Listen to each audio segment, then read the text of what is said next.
ফাসল্লিলি রব্বিকা ওয়ানহার, বলুন ফাসল্লিলি রব্বিকা ওয়ানহার, ফাসল্লিলি রব্বিকা ওয়ানহার। এক নাম্বার হলো ফাসল্লিলি রব্বিকা, রবের উদ্দেশ্যে সালাত, নামাজ হবে একমাত্র কার জন্য? কুল ইন্না সালাতি ওয়া নুসুকি ওয়া মাহইয়ায়া ওয়া মামাতি লিল্লাহি রাব্বিল আলামিন। আরেকটু জোরে বলুন আল্লাহু আকবার। সূরা আনআম আয়াত নাম্বার 162। আল্লাহ রাব্বুল আলামিন আমার নবীর মাধ্যমে জানিয়ে দিলেন, নবীজি আপনি বলুন আমার নামাজ, আমার কুরবানি, আমার জীবন, আমার মরণ লিল্লাহি রাব্বিল আলামিন, আসমান জমিনের প্রতিপালকের জন্য। মুমিন জীবনের সব ইবাদত হবে একমাত্র কার জন্য?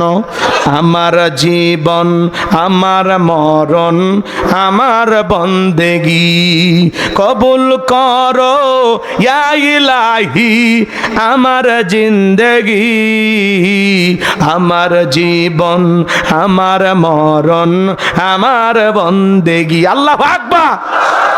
ফাসল্লিলি রব্বিকা, রবের উদ্দেশ্যে সালাত, নামাজ হবে, নামাজ হবে আল্লাহকে রাজি খুশি করার জন্য। কথা বলেন ঠিক না? আমার আল্লাহ রাব্বুল আলামিন বলেন ফালইয়াবুদু রাব্বা হাযাল বাইত আল্লাযী আত'আমাহুম মিন জু' ওয়া আমানাহুম মিন খাউফ। আমার আল্লাহ ডেকে বলেন এই ঘরের মালিকের ইবাদত করো। ইবাদত যদি ইবাদতের মতো হয়, বান্দা তোমার নামাজ যদি নামাজের মতো হয়, যে বান্দা 5 ওয়াক্ত সালাতে মাথা নত করে আমি আল্লাহকে সিজদা দেবে, তোমার নামাজ যদি নামাজের মতো হয়, আমি আল্লাহ তোমাদেরকে 2টা জিনিস দেব। এক নাম্বার হলো বান্দা রিজেকের টেনশন করা লাগবে না, আমি আল্লাহ রিজেক দেব। রিজেক দেওয়ার মালিক কে? আরেকটু জোরে কোন। ঢাকার মুসলমানেরা মনোযোগ দিয়ে কথাগুলো শুনে যান। গভীর নিচেতে একটা প্রাণী বের হয়, কুহু কয়া চিল্লায়, নাম হলো শিয়াল পণ্ডিত। ওর নামে কি? মুরগির হোটেল আছে। ওর নাম শিয়ালের নামে মুরগির হোটেল আছে? হ্যাঁ বলেন। মানে শিয়ালের নামে ব্যাংকের অ্যাকাউন্টে টাকা জমানো আছে, তাহলে ওই শিয়ালটারে খাওয়ায় কে? সকালবেলা একটা পাখি খালি পেটে নিচ থেকে বের হয়ে যায়, সন্ধ্যাবেলা এই পাখির পেট ভরে বাসায় ফেরত আসার ব্যবস্থা করে কে? আল্লাহ যদি একটা পাখিকে খাওয়ায়, একটা শিয়ালকে খাওয়ায়, আমরা হলাম আশরাফুল মাখলুকাত, কুনতুম খায়রা উম্মাতিন উখরিজাত লিন-নাস। আল্লাহ আমাদেরকে উত্তম জাতি বানাইলেন, ভিআইপি বানাইলেন, আল্লাহকে আমাদেরকে না খাওয়ায় রাখবেন? তাহলে বলেন রিজেক দেওয়ার মালিক কে? ওয়া মা মিন দাব্বাতিন ফিল আরদি ইল্লা আলাল্লাহি রিজকুহা। সূরা হুদের ভিতরে আল্লাহ পাক জানিয়ে দিলেন এই পৃথিবীতে এমন কোন বিচরণশীল প্রাণী নাই যার রিজেকের ব্যবস্থা আমি আল্লাহ আসমান থেকে করি না। ওই আটলান্টিক মহাসমুদ্রের 33,000 ফিট গভীরতল পানির নিচে থাকা ছোট্ট একটা প্রাণী, তার রিজেকের ব্যবস্থাও আমি আল্লাহ আসমান থেকে করি। বলুন আল্লাহু আকবার। আরেকটু জোরে বলুন আল্লাহু আকবার। তাহলে রিজেক দেওয়ার মালিক কে? নামাজ নামাজের মতো আদায় করলে 1 নাম্বার আল্লাহ বান্দাকে রিজেক দিবেন। 2 নাম্বার হলো সকল ভয় থেকে আল্লাহ নিরাপত্তা দিবেন। বর্তমান সমাজে ভয় আছে না নাই? মেয়েটা কলেজে গেল একা একা ফিরবে নাকি জামাইয়ের সাথে নিয়ে ফিরবে? ভয় আছে না নাই? মেয়েটা স্কুলে গেল ভালোভাবে ফিরবে নাকি কারো লালসার শিকার হবে? ভয় আছে না না? আপনি বিকাশের দোকানদার, রাত 2-3টার দিকে 10 লাখ টাকা নিয়ে ঢাকা শহর থেকে, আপনার এই জায়গার নাম হলো আশরাফনগর, তাই না? এই গ্রামে আসবেন বা এই এলাকায় আসবেন, মনে মনে ভাবতেছেন আল্লাহ এই 10 লাখ টাকা নিয়ে রাত 2-3টার দিকে বাড়ি পর্যন্ত পৌঁছাইতে পারবো নাকি ছিনতাইকারী কবলে পইরা চোর ডাকাতের কবলে পড়ে টাকা যান 2টা হারাবো? ভয় আছে না নাই? জোরে বলেন আছে না নাই? স্বাধীনতার 54 বছরে কেটে গেল, আজ পর্যন্ত চুরি বন্ধ হলো না। 12টা প্রধানমন্ত্রী বিদায় নিল, প্রত্যেকটা প্রধানমন্ত্রী মুসলমান ছিল। তারপরে এদেশের পার্লামেন্টে নামাজের ন্যূনতম বিল কোন নেতা পাস করেনি। কথা কন না? 54 বছরে একদিন ধর্ষণ মুক্ত, চুরি মুক্ত, দুর্নীতি মুক্ত একটা দিন কোন নেতা উপহার দিতে পারেনি। কথা বলেন না কেন? এই চুরি দুর্নীতি টেন্ডারবাজি খুন ধর্ষণ বন্ধ হবে সেই দিন। আল্লাহর কোরআনের আইন দিয়া চোরের বিচার করা হবে যেই দিন। আজ থেকে 1500 বছর আগে আল্লাহ আইন দিয়েছেন, ওয়াসসারিকু ওয়াসসারিকাতু ফাকতাউ আইদিয়াহুমা জাযাআম বিমা কাসাবা নাকালাম মিনাল্লাহ।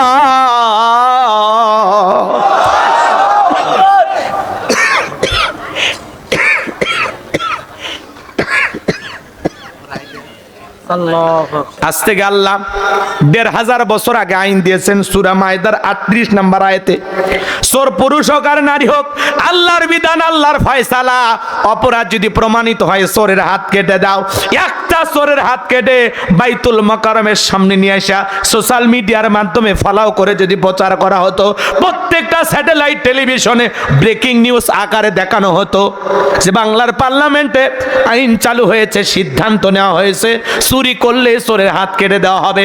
একটা চোরের হাত কেটে খালি ভিডিও ভাইরাল করে দেন, 24 ঘন্টায় বাংলাদেশের চোরেরা তওবা করে আল্লাহর ওলি হয়ে যাবে। ও বলবে ভিক্ষা করে খাবো তাও চুরি করব না। কিন্তু কে শোনে কারো কথা? আজও গেল না মনের ব্যথা। এখন উচিত কথা যদি কই, পিঠের ওপর দিয়া যাবি মই। এ আনন্দে কিছু লোক কিনা খাবে বগুড়ার স্পেশাল দই। যত দোষ নন্দ ঘোষ, সত্যটা বললে দোষ, করলে অন্যায়ের প্রতিবাদ, নামটা হবে তোমার মৌলবাদ, নামটা হবে তোমার জঙ্গিবাদ। নেতা আল্লাহর আইন কেন চালু করে না? কারণ নেতা জানে আল্লাহর আইন চালু করলে দেশের টাকা বিদেশে পাচার করা যাবে না, জনগণের পকেট ডাকাতি করে দুর্নীতি করে হাজার হাজার কোটি টাকার মালিক হওয়া যাবে না। নেতা জানে আল্লাহর আইন চালু করলে প্রথম হাত নেতার টাকাটা যাবে। গ্রাম অঞ্চলে কথা আছে না, সরিষাই ভূত। নেতা আল্লাহর আইনের পক্ষে কেন থাকে না? ওরা নেতারা বলে এগুলো 1500 বছরের আগের আইন, এগুলো ব্যাকডেট, এগুলো চলে না। হে বেটা, ব্যাকডেট না আপডেট, একবার খালি টেস্ট কর, একবার কথা কন। বিগত 16 বছরে 11 লক্ষ কোটি টাকা দুর্নীতি করে বিদেশে পাচার করা হয়েছে। এটা আমরা প্রথম দিকে শুনেছিলাম। আজ পর্যন্ত রিপোর্ট বের হয়েছে 29 লক্ষ কোটি টাকা বিদেশে পাচার করা হয়েছে। এক এক এমপি মন্ত্রী হাজার হাজার কোটি টাকার মালিক, এমপির বউ পর্যন্ত হাজার কোটি টাকার মালিক। হাজার হাজার বিঘে জমি জোর করে দখল করছে, কথা কয় না? কোটি কোটি টাকা দামের গাড়িগুলো গ্যারেজে পড়ে আছে, এমপি মন্ত্রী কেউ নাই, সব ভাগে গেছে। কথা বলেন, এ দুর্নীতি করে লাভটা হইল কি? খাইতেও তো পারলেন না ঠিক মতো। তবে যারা বিদেশে নিয়ে গেছে ওরা এখন খাচ্ছে আরামে এসে। কথা কন, আছে এমপি মন্ত্রী আছে, পাইলে গেছে সব আছে আছে। আমি কি এক লাইন বলবো? রাগ করবেন না। মন্ত্রীরা সব কোথায় গেল, এমপিরা সব কোথায় গেল, কোথায় কাদের কাকা? ওদের সারা দেশটা এখন লাগে ফাঁকা ফাঁকা। পালাবো না, পালাবো না, পালাবো না, যাই না তাদের দেখা। ওদের সারা দেশটা এখন লাগে ফাঁকা ফাঁকা। আইন মন্ত্রী আটকে গেল আইনেরই ফাঁকে, দাড়ি সারা দরবেশটারে ভণ্ড ভণ্ড লাগে। দাড়ি কেটে নৌকা চড়ে পালা সারা জীবন দিছে, তাও নৌকা ঝাড়েনি। দাড়ি সারা দরবেশটারে ভণ্ড ভণ্ড লাগে। শুনেছি ভাই কত নেতা নেত্রী খাইতেছে ভাই ডান্ডা, বিচারপতি কালামানিকের ফাটিয়েছে নাকি আন্ডা। এটা আমার খবর না, মিডিয়ার খবর। আমরা চাই এই সেই বিচারপতি মানিক জাল্লামা সাইদি হুজুরকে মৃত্যুদণ্ডের রায় দিয়েছিল। আমরা বলতে চাই ওই একই ট্রাইব্যুনালে বিচারপতি মানিককে মৃত্যুদণ্ডের রায় দিতে হবে। কথা বোঝেন নাই? 116 জন আলেমের তালিকা করে দুদকের কাছে জমা দিয়েছিল এই কালামানিক। আমার রোল নাম্বার ছিল কত জানেন? 23। শুনছে, দেখছে? সারা বাংলাদেশে 116 জন, তার মধ্যে আমি একজন। আপনারা চেনেন না? ওরা ঠিকই চেনে। বাড়ি গাইবান্ধা হলে ওদের ধান্দাই থাকি, তার মানে ওয়াজ আমল হচ্ছে। বাতিলেরা টার্গেট করা মানে কি বোঝেন? দাওয়াত কবুল হচ্ছে। ঘাতক দালাল নির্মূল কমিটির সভাপতি কে ছিল জানেন? হয় যে মুরগি করে ডাকতেন। আরে ওইগুলো বলা ঠিক না, আমি বলি না, ওরা ভালো মানুষ, খালি মোষটা একটু বড় ছিল। চিনছেন? শাহরিয়ার কবির, এই তো ফাইন না, কি চমৎকার নামটা কিন্তু ভালো। বাপরে, মনে হয় আল্লাহওয়ালা। এরা ছিল ঘাতক দালাল নির্মূল কমিটি। নাম শুনে বুঝিচ্ছেন না? এরা দুদকের কাছে আমাদের নামে তালিকা করেছিল, যারা আলেমদের তালিকা করেছিল। আজকাল বিনা তালিকা ওরা জেলখানা। কথা কন ঠিক? খেলা কার? তবে আজকে একটা ভিডিও ভাইরাল হয়ে গেছে চ্যানেলে, আপনারা দেখছেন কিনা? যারা ওই দল করে, মানে আওয়ামী লীগের যারা আর কি, জেলখানার ভিতরে তাদের সেইভাবে খাওয়ানো হচ্ছে, বড়ি গোস্ত টোস্ত দিয়ে ভিআইপি ভাবে, মনে হচ্ছে দাওয়াত খাবার গেছে। আরে আচ্ছা, আমি এতে দোষের কিছু দেখি না। কারণ কি, ওদের কাছে এত টাকা ওদের কাছে। ওরা যদি 50 বছরও জেলখানার থাকে, তাও এই জেলখানার থেকেও টেয়ে খায় ঘুরে পারবি না। আর জেলখানা হলো টাকার খেলা কি কন? ওখানে যারা সেবা যত্ন থাকে, জেলার থাকে, দায়িত্বশীল যারা থাকে, এদেরকে যদি টাকা দেওয়া হয়, আপনি কি চান? ওটি লেখা আছে, রাখিব নিরাপদ, দেখাবো আল্লাহর পথ। কথা কি বোঝেননি? আসলে কিন্তু ঘটনা তা নয়। জেলখানা এমন একটা জায়গা, টাকা দিলে বিড়ি পাওয়া যায়, নিশাদ্রব্য পাওয়া যায়। কথা কয় না কে? কি এই কথা কইন না, বউ বলে পাওয়া যায়, কয় কি? তবে আপডেট হচ্ছে, কোন এক দেশের জেলখানায় নাকি মানে মাঝে মাঝে মাসে 2 দিন না 1 দিন স্ত্রীকেও কাছে নিতে পারবেন, এরকম একটা জেলখানা নামছে। এটা ভালো, খারাপ না কিন্তু। এদেশেও যদি এরকম নিয়ম করা যায় ভালো। যার দীর্ঘদিন জেলখানায় থাকবে, অন্তত মাসে 2 দিন হোক 3 দিন হোক, তার বউ তার কাছে থাকবে। ঠিক হাসে কারণ এদিক শোনেন না ভাই, রাগ করতেছেন আপনারা। তাহলে জেলখানায় টাকা দিলে সবই পাওয়া যায়। কেউ মুরগি চুরি করে ছেঁচড়াছ, অথবা ধরে হাড়ি পাতিল চুরি করছে। ঢাকা শহর আপনারা বউ বাচ্চা সব গার্মেন্টসে গেছে, চাকরি গেছে, বাড়ির সামনে হাড়ি পাতিল ছিল, ছেঁচড়াছ চুরি করছে, মানুষজন ধরে জেলখানা নিয়ে গেছে। জেলখানা যায় ডাকাতে সর্দারের সাথে কাছে ধাক্কা। তখন বলছে, কি চুরি করছো? তোর বাড়ি কোথায়? আমার বাড়ি ঢাকা আসলি। কি চুরি করছো? ওই হাড়ি পাতিল আর কিছু মুরগি চুরি করছে। 2026 সালে কেউ মুরগি চুরি করে? হাড়ি পাতিল ডাকাতের সর্দারের সাথে দেখা হয়, ট্রেনিং নিয়ে ওই নতুন ডাকাত হয়ে বের হচ্ছে। চোর ঢুকছে মুরগি চুরি করে, ওই এখন ডাকাতের প্রশিক্ষণ নিয়ে পিস্তল নিয়ে রাস্তায় দাঁড়ায়। এই জন্য ধর্ম উপদেষ্টা আফম খালিদ হোসেন সাহেব বলেছেন যে প্রত্যেকটা জেলখানায় নামাজ আর কোরআন তিলাওয়াত বাধ্যতামূলক করা লাগবে, যাতে এই লোকগুলোকে দ্বীনের তালিম দেওয়া যায়। আল্লাহু আকবার কর। ভালো মানুষের চিন্তা ভালো, কথা বলেন না কেন? উনি একটা কথা বলেছেন যে ইমাম সাহেবদের খালি ইমামতি করলে হবে না, ইমামতি ছেড়ে, মাদ্রাসা ছেড়ে ময়দানে এসে এই দেশে ইসলাম প্রতিষ্ঠিত করার স্বার্থে সবাইকে রাজনীতি করা লাগবে। উনি আর একটা কথা বলছেন যে যারা বলতেছে জুলাই সনদে আমরা হ্যাঁ ভোট দেব না ভোট দেব, কারণ জুলাই সনদে বিসমিল্লাহ নাই। উনি পরিষ্কার করেছেন, আফম খালিদ হোসেন সাহেব ধর্ম উপদেষ্টা, উনি বলেছেন যে সংবিধানে তো বিসমিল্লাহ লেখাই আছে, আমরা আবার জুলাই সনদে লিখবো কেন? আপনারা জুলাই সনদে হানা ভোট দিবেন, এখান থেকে যেটুকু ঢুকানো দরকার আমরা খালি ঢুকে দিব, কিন্তু আমরা তো বিসমিল্লাহ বাদ দিব না।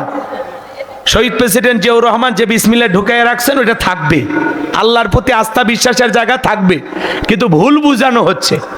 অতএব আপনারা এগুলো মিথ্যা প্রচারণায় কখনো গা ভাসাবেন না। উনি সত্যটা বলেছেন যে এখান থেকে সামান্য কিছু আমরা ওই জায়গায় নিয়ে যাব। কথা বলেন না কেন? এই জন্য জনগণ, আমরা যদি চাই আগামীতে সৎ মানুষ হবে আমাদের নেতা। কথা বলেন, এদিকে তাকান, সৎ যোগ্য নির্ভীক আল্লাহওয়ালাদেরকে নেতা বানাইতে হবে, নামাজি মানুষকে শাসক বানাইতে হবে। কথা বলেন, আপনার এক আঙ্গুলের ছাপে কোন দুর্নীতিবাদ, চাঁদাবাজ, সন্ত্রাস যেন দেশের নেতা না হতে পারে। খালি মোসার ভুরি দেখা নেতা বানাইলে হবে না, আল্লাহওয়ালা দেখে নেতা বানাইতে হবে।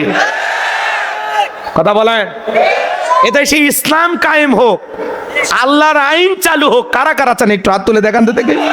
লিল্লাহি তাকবীর। আল্লাহ এই জমিনকে ইসলামের জন্য কবুল করুন। জোরে বলুন আমিন। হাত নামান। কষ্ট হয়েছে আপনাদের? ইসলাম আছে যেখানে আমরা আছি, আমরা তো মুসলমান, আমরা তো ইসলামের সাথেই থাকবো। কি বলেন? জি বাজার, দুর্নীতি করতে করতে ওরা 16 বছরে সব খাচ্ছে। ওরা খাচ্ছে কামড়িয়ে কামড়িয়ে, কামড়া কামড়িয়ে, বোঝেন? কামড়িয়ে খাচ্ছে। সামনে যদি আবারও দুর্নীতি শুরু হয়, এবার কোদাল দিয়ে ঘুরিয়ে খাবি। সামনে দেখবেন ঘুম আসবেন বাংলাদেশে, ঘুমোর থেকে উঠে দেখবেন না আপনি ভারতে। দেশের মাটিও থাকবি না। কথা বল। ওই জন্য নিজের অস্তিত্ব টিকে রাখতে হলেও সত্যের পক্ষে লড়াই করা লাগবে, ইনসাফের সাথে থাকা লাগবে। ভারতের আধিপত্যবাদের বিরুদ্ধে কথা বলতে হবে। আর আমরা হতে চাই না ভারতের গোলাম, না হতে চাই আমেরিকার গোলাম, আমরা হব আল্লাহর গোলাম। আর এই দেশের 20 কোটি নাগরিক ঠিক করবে তাদের নেতা হবে কে। কথা একটু বললাম, রাগজান করিন না। কি বলেন? সত্য আছে যেখানে, দুর্নীতি আছে যেখানে, চাঁদাবাজ যেখানে, সন্ত্রাসী যেখানে, আরে যারা ঋণ খেলাপি করছে, হাজার হাজার কোটি টাকা দুর্নীতি করছে, ব্যাংকে ব্যাংকে ঋণ খেলাপি যারা করছে, এদেরকে নেতা বানান যাবি? দরকার নাই। ভালো মানুষকে নিয়ে যান। রাগ করতেছেন নাকি আপনারা? আমার ভাইয়েরা গভীর মনোযোগ দিয়ে কথাগুলো শুনে যান বাজান। যে কথা বলতে চাচ্ছিলাম, তাহলে নামাজের মতো আদায় করলে আল্লাহ 1 নাম্বার রিজেক্ট দেবেন। দেশের সব মানুষ যদি নামাজি হয়ে যায়, চুরি ডাকাতি থাকবে। বাংলাদেশে দিনাজপুর জেলা নাম শুনছেন? শুনছি। ওখানে সিরির বন্দর নামে একটা থানা আছে। এই যুবক, বসো বসো ভাই, আমার কথা শোনেন। ওখানে একটা বাজার আছে, নাম হলো শান্তির বাজার। কি বাজার? এখানে আজান হওয়ার সাথে সাথে সমস্ত ব্যবসায়ী দোকানদারেরা নামাজে চলে যায়। সুবহানাল্লাহ বলেন না ভাই?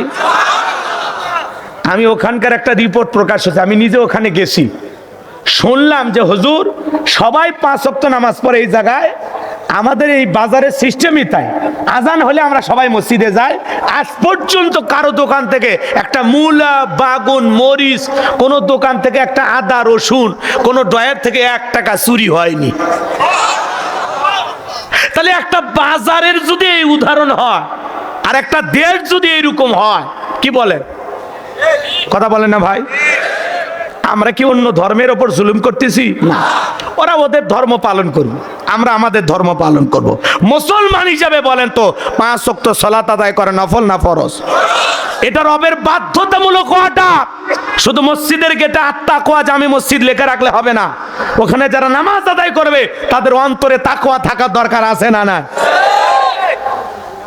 বাজার, নিজেকে ইমানদার দাবি করলে আপনাকে সালাত আদায় করতে হবে। আপনি 7 দিন পরে পরে জুমার নামাজ পড়েন 2 রাকাত, 7 দিন পরে পরে জুমার নামাজ 2 রাকাত পরে যারা লাইফ সাপোর্টে বেঁচে থাকা মুসলমান, তারা আপনি জুমার 2 রাকাত পড়লেন। বাংলাদেশে জুমার নামাজের জন্য মসজিদ ভাঙে 2 তালা 3 তালা করা হয়। ফজরের নামাজের সময় 1 কাতার মুসল্লিও পাওয়া যায় না। এমনও মসজিদ আছে মুয়াজ্জিম একাই আজান দেয়, একাই নামাজ পড়ে, এক দুলে ভাইও আসে না। দুলে ভাই কত কি খুশি, আপনার তো আমার দুলে ভাই হন, আমরা আদমের সন্তান না? সেই সূত্রে আপনার স্ত্রী আমার বোন হয়, আমরা সবাই ভাই বোন। কথা কয় না? আরে ডোনাল্ড ট্রাম্পও দুলে ভাই হয়। হ্যাঁ, যুক্তরাষ্ট্র থেকে ঘোষণা হচ্ছে যে আমরা জামাতের সাথে বন্ধুত্বপূর্ণ সম্পর্ক রাখতে রাজি। বাপরে বাপ, কারা কি করছে শুনছে? আল্লাহু আকবার। রাগ করতেছেন আপনারা? তাহলে ডোনাল্ড ট্রাম্প নাম শুনছেন না?